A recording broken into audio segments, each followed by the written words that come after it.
Se você não conseguir se posicionar ao lado da verdade, do que é certo, depois de ouvir tudo isso aqui, você não se posiciona mais. Eu tenho certeza que você que me segue há bastante tempo aqui no canal é uma pessoa racional. Eu não estou dizendo que você concorda comigo em tudo, eu estou dizendo que você é racional. A gente discorda em alguns pontos, isso é normal quando se trata de opinião. Mas quando se tratam de fatos, fatos são fatos. Ou você consegue derrubar, ou você não consegue. Derrubar fatos é impossível. Então, concordando ou não concordando, gostando ou não gostando, fatos são fatos. E você que é racional, eu sei que você consegue entender isso. Nesse vídeo eu vou te mostrar muita coisa, mas muita coisa mesmo. Então eu espero que você fique até o final porque são vários temas. Você lembra o que aconteceu em Brumadinho? Aquele desastre criminoso que até hoje, infelizmente, ninguém foi preso. Você lembra disso? Do rompimento da barragem e tal. Aquilo aconteceu no dia 25 de janeiro de 2019. 259 pessoas perderam a vida e 11 ainda estão desaparecidas. Era o início do mandato do Bolsonaro e o cara que eu votei tinha acabado de assumir o poder. Era o início de tudo. Eu vou colocar um vídeo aqui, eu vou dar alguns cortes nele porque é um vídeo muito longo, vídeo de 3 minutos, então eu vou cortar e reduzir ele aí para 10, 15 segundos, só para você pegar o objetivo do negócio. Logo no início da tarde tivemos essa trágica notícia, o rompimento da barragem de Rejeitos de Brumadinho. E amanhã estaremos em Minas Gerais, logicamente gostaria de estar numa outra situação, mas um momento de tristeza para todos, tem 200 desaparecidos, a gente espera que o pior não tenha acontecido. E pedimos a Deus que conforte não só os familiares, bem todos no Brasil, nesse mais um momento trágico que estamos vivendo. O tom da fala dele, o semblante triste, e no dia seguinte ele foi até Brumadinho, ele sobrevoou a área, ele estava lá no helicóptero e tal. O que um presidente de um país tem que fazer, e ele assumiu esse papel.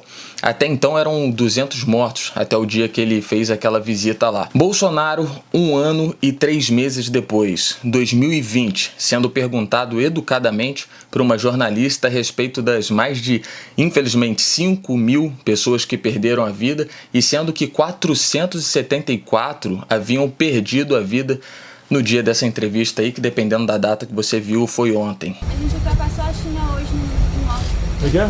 A gente ultrapassou o número de mortos da China hoje. O Brasil E daí? não vai... Lamento. Quer que faça o quê? Eu sou Messias, mas não faço milagre. E daí? Lamento. O vídeo, é claro, ele fala por si só. É uma outra pessoa. O que você iria falar se fosse o Haddad fazendo um comentário desse? Imagina se fosse o Lula fazendo um comentário desse. E os números, infelizmente, só aumentam. A verdade sobre o vírus está se impondo, infelizmente. E ao invés do presidente estar indo em Manaus fazer visita, eu já falei sobre isso, indo em hospitais de campanha para ver como é que tá, assim como ele fez em Brumadinho, aquela postura lá, o país no meio de um caos. E nesse dia, na parte do dia, Bolsonaro estava num stand de tiro, rindo, falando dos acertos dele, ele vivendo num mundo paralelo. Eu tô falando sobre fatos aqui. Agora vamos continuar mudando o tema agora. Você viu o vídeo que eu fiz falando sobre o fatiamento do governo? Dá uma olhada nesse vídeo aí do candidato à presidência que eu votei. Nenhum presidente é maior do que o seu ministério. O segredo para bem administrar o Brasil é você botar as pessoas certas nos ministérios certos. O que vem sendo feito ao longo dos últimos anos? O presidente indica os seus ministros de acordo com interesses políticos partidários. Tem tudo para não dar certo. Qual é a nossa proposta? É indicar as pessoas certas para os ministérios certos. Por isso, nós não integramos o centrão, tampouco estamos na esquerda de sempre. Vamos escalar as pessoas certas, porque assim você poderá, de verdade, ter saúde, educação e segurança. Como ele disse, tem tudo para não dar certo. Indicação de ministro de acordo com os interesses político-partidários. Também falou que por isso não integra o centrão. Enfim, você acabou de ver ele mesmo falando isso. Como eu disse, agora como o Bolsonaro destruiu todo o apoio que ele tinha, quando entrou, já fiz um vídeo sobre isso aqui, volta aí atrás que você vai ver. Agora ele fatia cargos do governo entre a pior corja do centrão. Isso não é opinião, são fatos. Ele se alia a condenados, ele se alia a réu na Lava Jato, como por exemplo entregou o Banco Nordeste na mão de um réu da Lava Jato. Se você acha o Maia ruim, e ele não chega nem perto dessa galera do qual o Bolsonaro tá fatiando o governo agora e se aliando.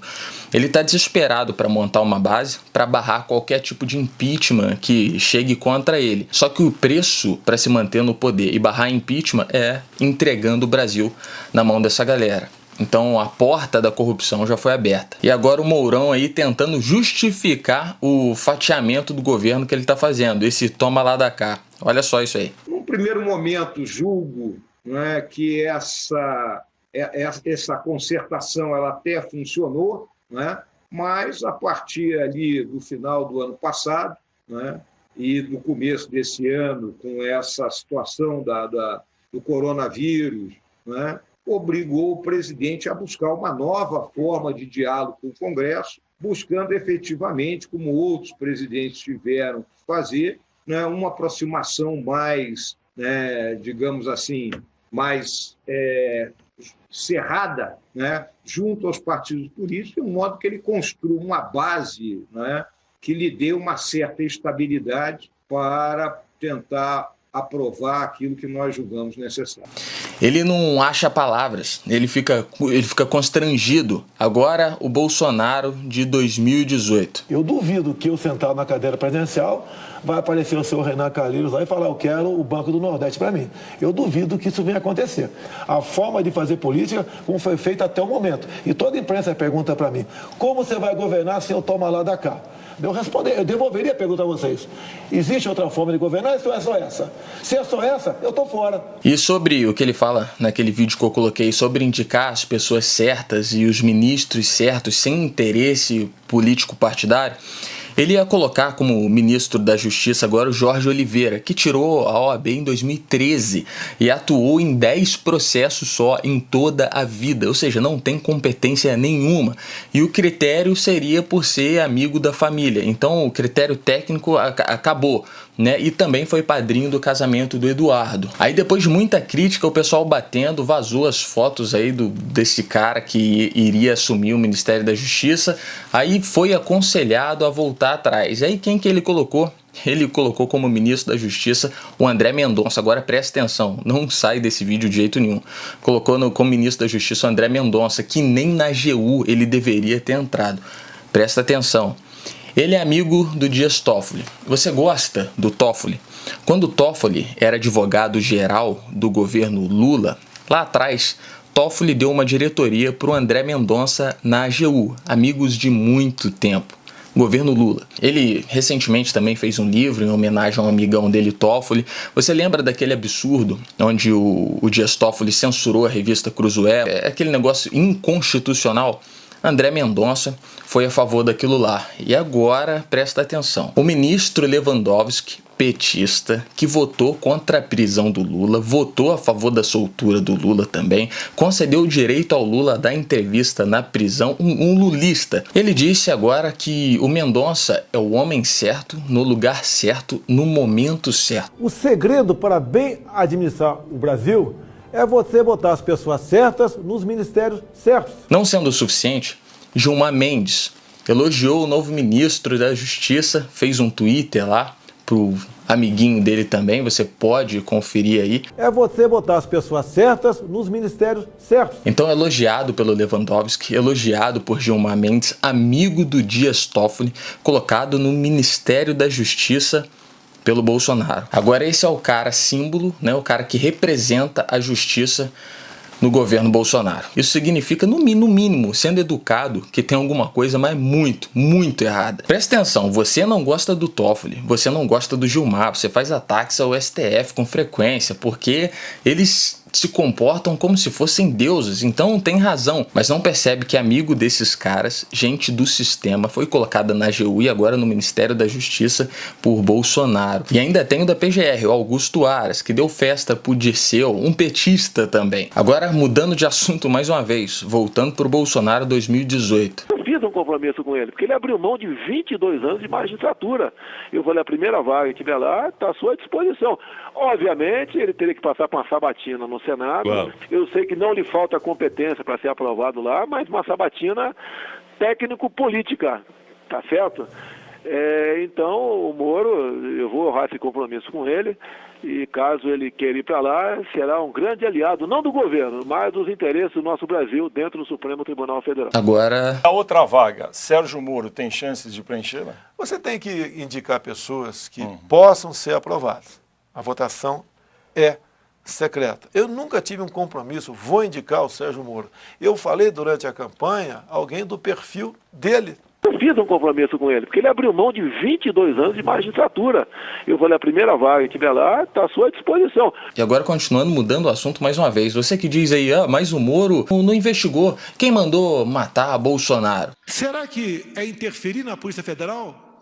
Quase que exigir, implorar Sérgio Moro que apure quem mandou matar Jair Bolsonaro? Quando Adélio foi considerado inimputável pela Justiça Federal, considerado um louco que ele não é, isso é fato, a defesa do Bolsonaro não recorreu. Exatamente, a defesa não recorreu. E ainda teve o lance também da busca e apreensão no escritório do advogado do Adélio, o Zanoni. Aí apreenderam um monte de material ali.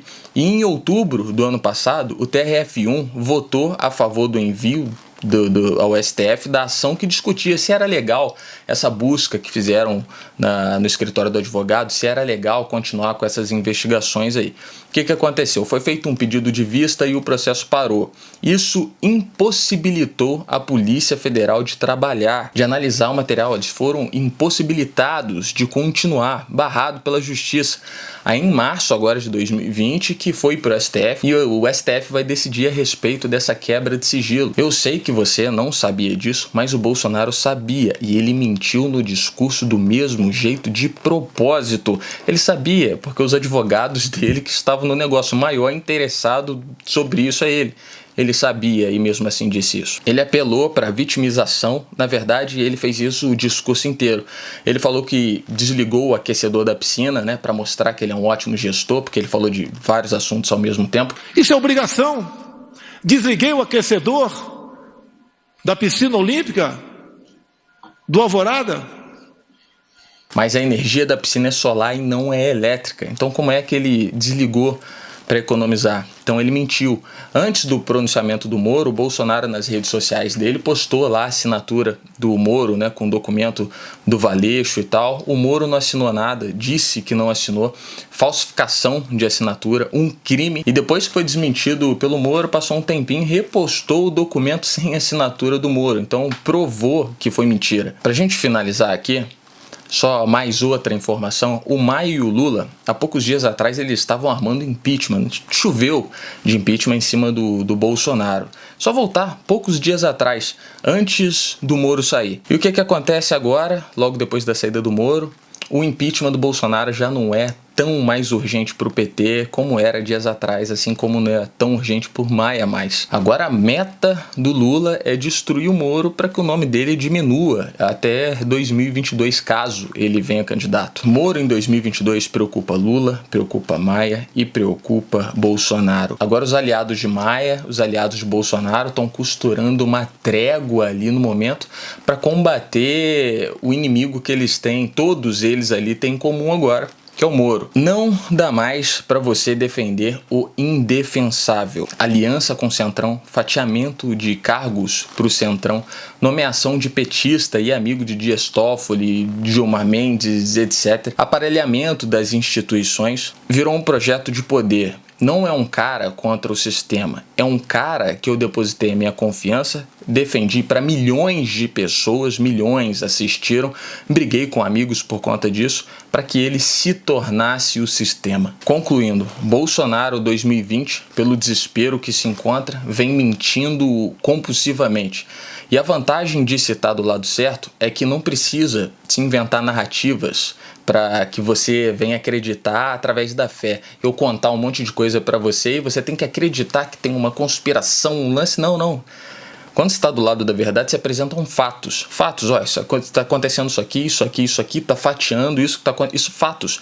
Isso você vê, é visível. O Bolsonaro num dia ele diz uma coisa, no outro ele faz uma outra completamente diferente. Então é um governo que está se mantendo à base de narrativas. Para a população ele diz aquilo que agrada. Na prática ele faz outra completamente diferente. E aí vocês perguntam, mas não entendi o título, Bolsonaro estava certo? Ele estava certo em 2018.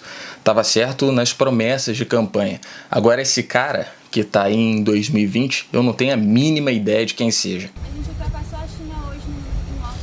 O quê? A gente ultrapassou o número de mortes da China hoje. O Brasil E daí? não vai... Lamento. Quer que faça o quê? Eu sou Messias, mas não faço milagre.